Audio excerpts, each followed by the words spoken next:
A shirt that helped save a rare wildcat. A goalkeeper still playing at 45. And 2 teams meeting for the very first time. Let's go! Let's begin with Iran. They once did something really special with their World Cup shirt. They put a picture of a cheetah on it.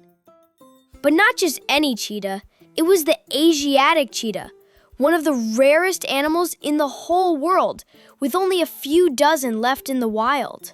They did it to help people care about saving this beautiful, super fast cat. So fans started calling the team the Cheetahs. I think that's wonderful. A football team using the biggest stage in the world to help look after an animal that needs us. And today, Iran drew 0-0 with Belgium. A brave and proud performance from the team they call Team Melli.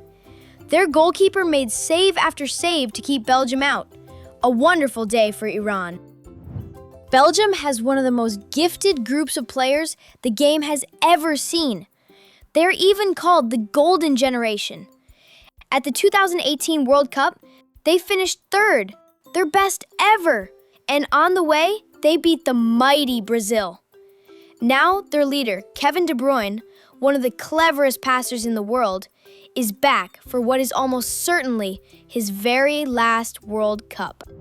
Uruguay, one of football's oldest giants, met the tiny islands of Cape Verde for the very first time in history. 2 teams, new friends, and a brand new story. And what a story it became! Cape Verde did it again. They came from behind to draw 2-2 and earn their 2nd point of the tournament.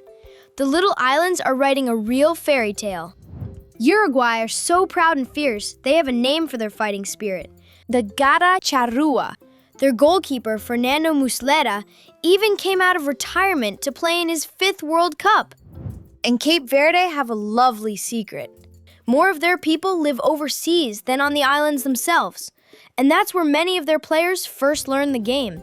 Up in Vancouver, New Zealand took an early lead. And who set it up?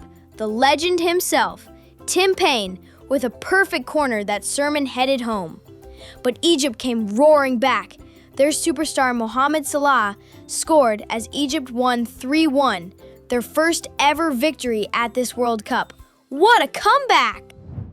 Egypt once had a goalkeeper, Essam El Hadari, who played at the 2018 World Cup aged 45, the oldest player ever at the tournament, and even stopped a penalty. Incredible! Let's run through the rest of the day. In Atlanta, Spain were back to their brilliant best and beat Saudi Arabia 4-0, with young Lamine Yamal scoring and setting the tempo, and Mikel Oyarzabal scoring twice. Spain play a style they invented called tiki-taka. Lots of quick, short passes, like a clever game of keep-away. And it won them 3 big trophies in a row. And Saudi Arabia?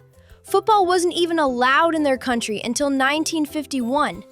Yet just over 40 years later, at their very first World Cup in 1994, they reached the last 16. Every game today carried something worth remembering. That's what I love about this tournament. And there's more tomorrow! So tell me, which team do you think everyone is sleeping on? Write it in the comments. Like and subscribe so you don't miss the next story. I'm Simon. See you tomorrow!